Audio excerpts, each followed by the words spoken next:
സുഹൃത്തുക്കളെ, ഇന്ന് ഞാനൊരു ഫ്രൂട്ടിനെ പരിചയപ്പെടുത്തി തരാം. അതായത് ഈ സാധനം കണ്ടോ, നമ്മുടെ ഈ മൈസൂർ പാക്ക് പോലെ ഇരിക്കുമെങ്കിലും ഇത് അതല്ല. ഈ സാധനമാണ് മിറാക്കിൾ ഫ്രൂട്ട്. കാണാൻ പറ്റുന്നുണ്ടോ? ഓക്കെ. അത്ഭുതപ്പഴം കഴിച്ചു കഴിഞ്ഞാലുള്ള ഗുണമല്ല, ഈ അത്ഭുതപ്പഴം കഴിച്ചു കഴിഞ്ഞാൽ എന്താ സംഭവിക്കുന്നത് അറിയാം. ഈ അത്ഭുതപ്പഴം നമ്മൾ കഴിക്കുക ആദ്യം. ഇതിന് ശേഷം എത്ര പുളിയുള്ള സാധനം കഴിച്ചാലും ആ സാധനം തേൻ പോലെ മധുരം ആയിരിക്കും. അത്രയ്ക്ക് മധുരമായിരിക്കും.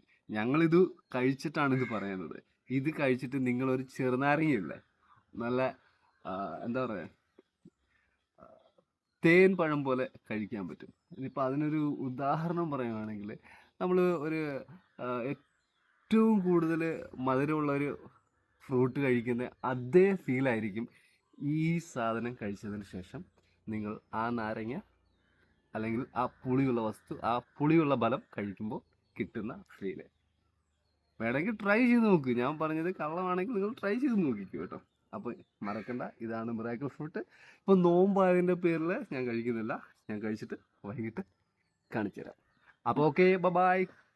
Let's go. നീ കഴിച്ച് നല്ല പുളിയുള്ളതല്ലേ നാരങ്ങ, ഒന്ന് കഴിച്ച്. ഏതുണ്ട് നാളെ തോട് വരെ കടിച്ചെടുക്കുന്നോണ്ട് എന്തുവായാലും എന്താ മരിച്ചു പോകത്തില്ലല്ലോ. കഴിക്ക്, മിറാക്കിൾ ഫ്രൂട്ടാ, കഴിച്ചിട്ട് ആ കുരു കുപ്പിക്കളാ. എന്തോ ടേസ്റ്റ് എന്തോ പറ. പുളി എന്താ, അരി തുപ്പിക്കളാ. എന്നിട്ട് ആ നാരങ്ങ നീര് വായിലോട്ട് പിഴിഞ്ഞു വെച്ച്. എന്ത് ടേസ്റ്റ്? മധുരമാണോ പുളിയാണോ? അതാണ് മിറാക്കിൾ ഫ്രൂട്ട് കേട്ടാ. ഇന്ന് തീർക്കും എന്ത് ഇത് കൊണ്ടത്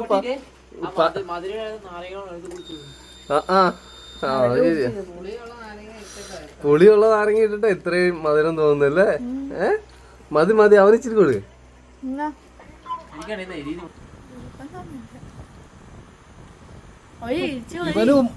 ഇവളും മോനും പേടിച്ച് എന്തെങ്കിലും കഴിക്കുന്നത് സത്യമായിട്ടാണ്. നമ്മളേതാണ്ട് കൊല്ലാൻ കൊണ്ടുവന്ന് കൊടുക്കുന്ന പോലെ ഇവള് കഴിക്കുന്നത്.